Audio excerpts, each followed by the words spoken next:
আমি আর পায়ে জোর পাচ্ছি না, জানো, গায়েও জোর পাচ্ছি না। হামাগুড়ি দিয়ে বাড়ির সামনে অব্দি যেতে হবে। গুড মর্নিং, শুভ সকাল। আজ বুধবার, ঘড়ির কাঁটা 9:30 ঘরে। মর্নিং ওয়াক শেষ করে বাড়ি ফিরছি। এখন ভারী কোনো টিফিন বানিয়ে খেয়ে দে বাসি কাজে হাত দেবো, নাহলে শরীর ছেড়ে দিচ্ছে, পা দুটো অবশ হয়ে যাচ্ছে। কুকুর 1:30টার সময় পড়া আছে, বুঝেছো, পড়তে যাবে। এখন ডাক দিলে কি উঠবে না উঠবে না? ও যদি উঠে পড়ে তাহলে চা আর বাটার টোস্ট খাবো।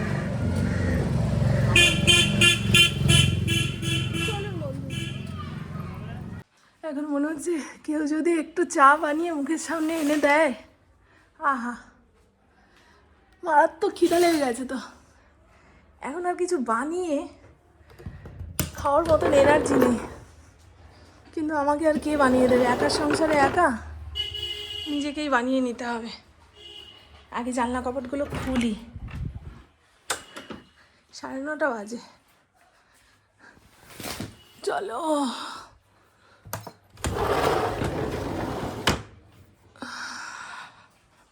ঘর দুয়ারের অবস্থা দেখেছেন? আরে বাবা রে বাবা। আর এই তো বন্ধু, মর্নিং ওয়াক থেকে ফিরে আমার জম খিদা পেয়েছে। মনে হয় হাতের সামনে যা পাবো, যাকে পাবো তাকেই খেয়ে নেব। তা কাঁঠালি কলা ছিল, সেটা এখন খাচ্ছি। তারপরে ভারী কিছু বানিয়ে খেতে হবে। আর ঘরদোর পরিষ্কার করে কয়েকটা জামা কাপড় বের করেছি, যেগুলো হাত কাচা করে দেব। চাউমিন সেদ্ধ বসিয়েছিলাম কাল রাত্রির থেকেই। আমার কি চাউমিন খেতে ইচ্ছা করছে। এখন আমি তো রাতে তাড়াতাড়ি খেয়ে নিই, সকালে আবার হাঁটাহাঁটি করি। একটু ভারী কিছু না খেলে ওই আশিপাশি কাজকর্মগুলো সারতে পারবো না। তা বেশি মাল মশলা দিইনি, আলু পেঁয়াজ একখানা ডিম ফাটিয়ে তেলের মধ্যে নাড়িয়ে চাড়িয়ে সেদ্ধ করা চাউমিনটা দিয়েছি। আর দিলাম পাস্তা মশলা। পাস্তা মশলা দিয়ে চাউমিন কখনো বানিয়ে খেয়ে দেখবেন, মানে দোকানের মতন টেস্ট আসে। আর এই হলো ফুটুরি কড়াই, দেখুন না, খুন্তি চালাচ্ছি, চাউমিন যেন লাফ দিয়ে কড়াইয়ের বাইরে চলে যাচ্ছে। হাত দিয়েই তুলে নিয়েছি, খিদার চোটে গরমের বোধ পাচ্ছি না। আমি আমার ভাগের টুকু বেড়ে নিয়ে এসেছি, আর একটুখানি চাউমিন রয়েছে। পুপু যদি টিউশনে বেরোনোর আগে চাউমিনটা খেতে চায় তো খাবে, আর না হলে তো ভাত হয়ে যাবে, ভাত খেয়েও বেরোতে পারে, যা খুশি খাও। Good boy. বাবার যখন হাতে সময় না থাকবে আমার হাত দিয়েই খেতে হবে, ঠিক আছে? অনেকক্ষণ ধরে তুইয়ে বুইয়ে এখন গিয়ে মুখে নিল। ফরিং সকালের দিকে এই 4টে ব্রিটানিয়া বিস্কুট খায়, তারপরে 1টা-1:30টার মধ্যে ভাত খেয়ে নেয়। বিকেলে ছানা বিস্কুট, রাত 10টার সময় কিংবা 9:30টার সময় রাতের খাওয়া, বুঝেছেন? এই হলো আমার ফরিংয়ের what I eat in a day.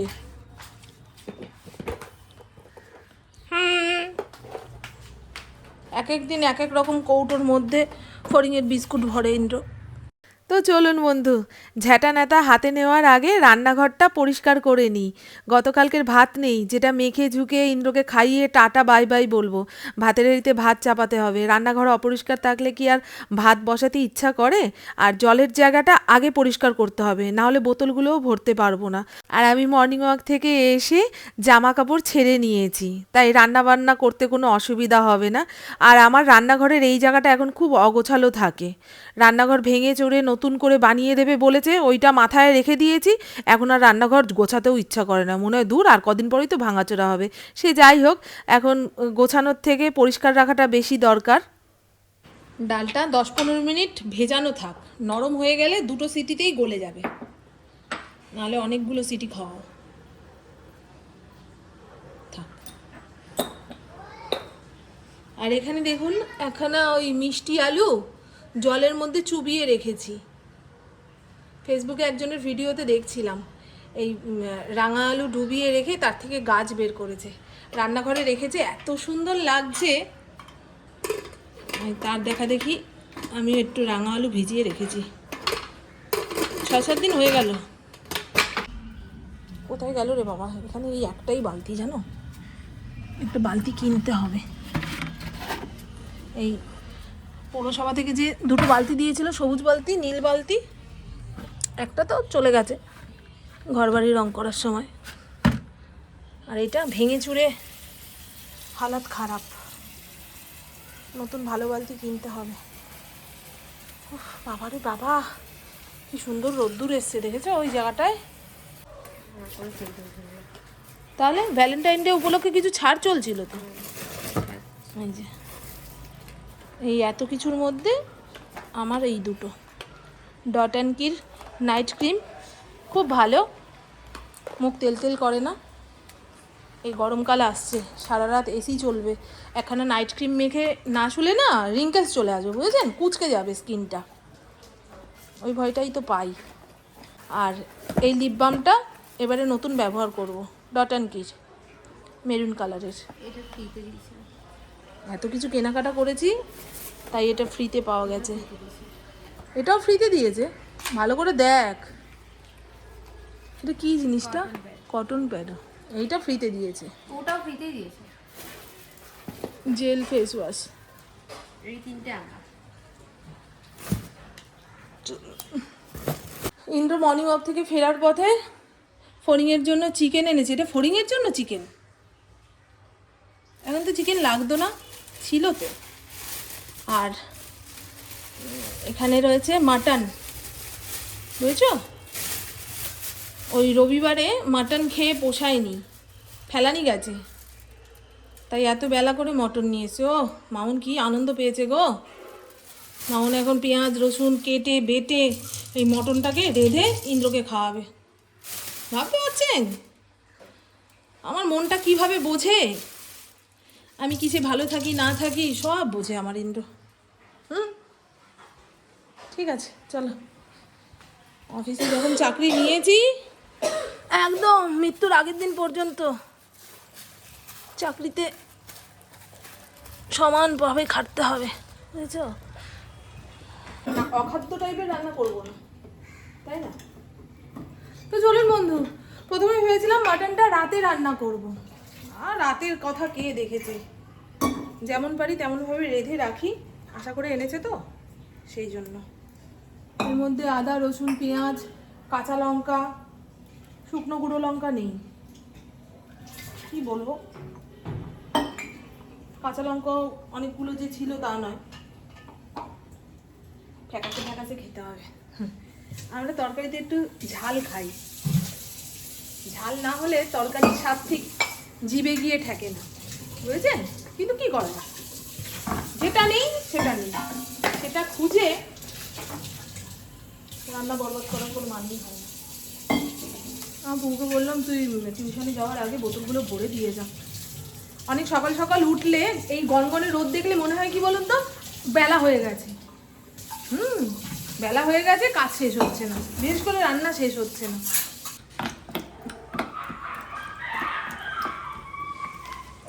মাটনটা মশলা দিয়ে মেখে আধা ঘন্টা পৌনে 1 ঘন্টা রেখে দিতে পারলে খুব ভালো হয়, কিন্তু আমার হাতে সময় নেই, বুঝেছেন বন্ধু, এখন ঝটপট রান্না করে ফেলতে হবে।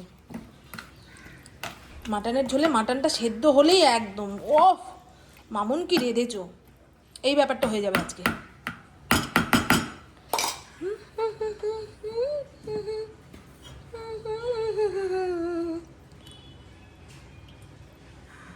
তেল গরম হয়ে গেছে, মাটনটা দিয়ে 4টে সিটি দেবে, 6খানা সিটি দিয়েছি আজকে। ঠিক আছে, পেটটা বড় গন্ডগোল করছে, চাপ হয়ে রয়েছে, স্নানে যাওয়ার আগে একটু গরম জল খাবো, তারপরে স্নানে যাব, বাথরুমটা পরিষ্কার করবো, অনেক কাজ আছে, অনেক কাজ আছে, ঘুরিয়ে ফিরিয়ে দেখলে অনেক কাজ আছে। অন্যান্য দিন এই টাইমে আমি রান্না বান্না শুরু করি, কিন্তু এত রোদ উঠেছে মনে হয় দুপুর 2টো 2:30 বাজে, জানেন, শীতকালে মনে হয় বেলা পড়ে গেল বিকেল হয়ে গেল, আর গরমকালে মনে হয় বাবা এত বেলা হয়ে গেছে রান্না বান্না কিছুই করতে পারলাম না, কি সমস্যা। ডালটাকে একটু জল ঝরিয়ে ফ্রিজে রাখবো, ভেজে নি, সবে তো প্রেসার কুকারে দিয়েছিলাম। তোমার মন অন্য জায়গায় চলে গেছে, টাটা। বারবার এক কথা, তোমাকে দেখতে যেন কেমন লাগছে। হ্যাঁ আমার শরীর খারাপ, এখানে অজ্ঞান হয়ে বলবো। থাকলে। টাটা। ওভাবে ওদের ফ্যামিলির মতন শরীর খারাপের কথা বললে খুব মজা পাবে, খুব আনন্দ পাবে, ওদের বাড়ির লোকগুলো যেমন হয়। ঘুরবে ফিরবে, তোমাকে যেন কেমন লাগছে? তোমার কি শরীরটা খারাপ? এতই যখন বোঝো তাহলে রান্না করাচ্ছ কেন? খাওয়ার অর্ডার দিয়ে এনে খাওয়াতে। এক কথা শুনতে না আমার ভালো লাগে না গো। আমার সঙ্গে আর মানে আলাপ করার কোনো কথা নেই। তোমার শরীরটা কি খারাপ? তোমাকে দেখতে যেন কেমন লাগছে। ঘড়ির কাঁটা কত? 1:21 ঘরে। বললাম 10-15 মিনিট ফাস্ট। আজকে তাড়াতাড়ি রান্নাবাড়ি শেষ হলো। এইগুলো গুছাই। নিচের ঘরে একটা টিভির কি যে প্রয়োজন, কাকে বলবো বলেন তো? বললে তো কথা কানেই নিচ্ছে না। বলছে ওপরের ঘরে যে টিভিটা রয়েছে সেটা তো পড়েই রয়েছে, সেটা দেখারই সময় পাও না। আমার নিচের ঘরে কালার টিভি। এখন তো বেশিরভাগ টাইম নিচের ঘরে থাকি না, আমার খুব একা একা লাগে। টিভিটা চালিয়ে দিলে মনে হবে না ঘরে কেউ একজন আছে, কথা বলছে।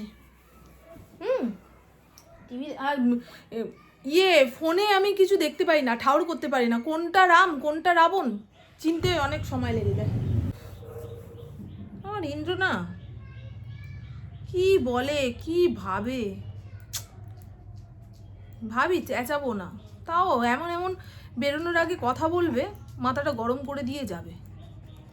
ঘুরছে ফিরছে আর বলছে তোমার মুখটা যেন কেমন লাগছে, তোমার শরীরটা কি খারাপ, তোমাকে যেন দেখতে কেমন লাগছে, তোমার শরীরটা কি খারাপ। বারবার এই শরীর খারাপ, তোমাকে দেখতে কেমন লাগছে, এই কথাটা শুনে রেগে যায়, জানে তাও বলবে। আসলে ওদের গোষ্ঠীর লোকগুলো তো এরকম, মানে ওদের বাড়ির লোক, গোষ্ঠী মানে বুঝতে পারছেন তো, মা দিদি সব এইরকম টাইপের। ওদের কাশি হলে যদি কেউ বলে তোমার টিবি হয়ে গেছে, ওর খুব খুশি হয়।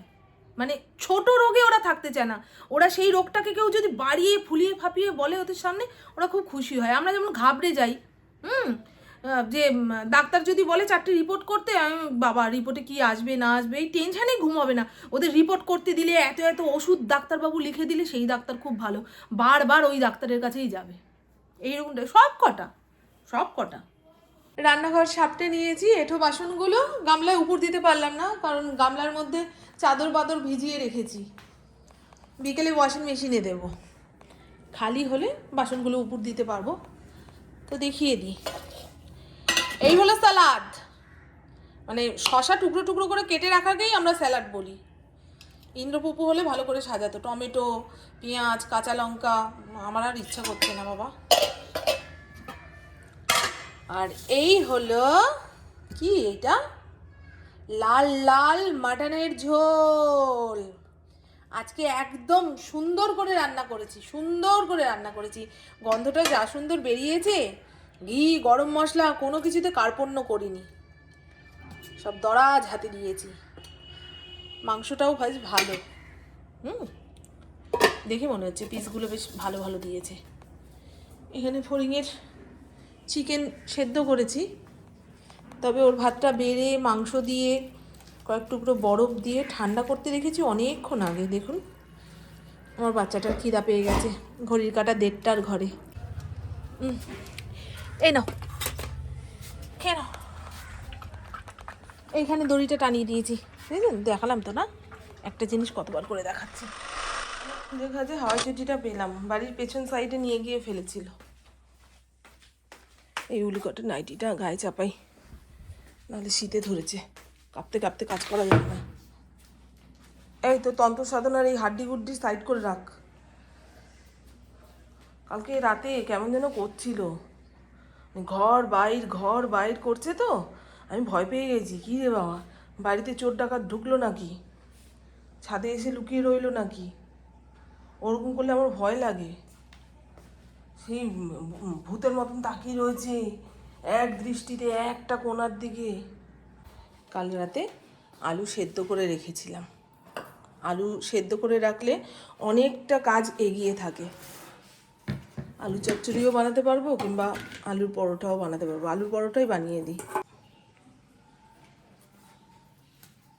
বেশি করে আটা মাখি, যতটুকু লাগবে। মিশো অ্যাপে শুধু অয়েল স্প্রে বোতল বলে সার্চ করবেন, পেয়ে যাবেন। কেউ কেউ লিঙ্ক দিতে বলেছিলেন, লিঙ্কের দরকার নেই, শুধু অয়েল স্প্রে বোতল বলে সার্চ করবেন।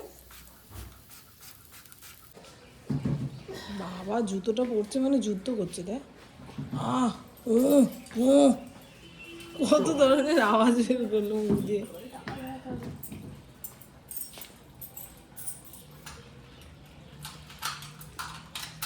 ফড়িং তুই ওখান থেকে উঠে আয় না ফড়িং। টাটা বাবা, জল খাবে? টিফিন নিয়েছো তো? হুম।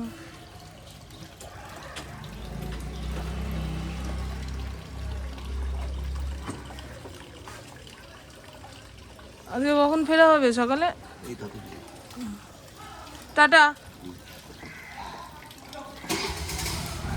চলুন বন্ধু, হয়ে গেছে আমার বকবক আজকের মতন এইটুকুই। আপনারা সবাই খুব খুব খুব ভালো থাকবেন, নিজের শরীরে খেয়াল রাখবেন, সুস্থ থাকবেন, আর অল টাইম স্মাইল করতে হবে। টাটা, খুব ভালো থাকবে।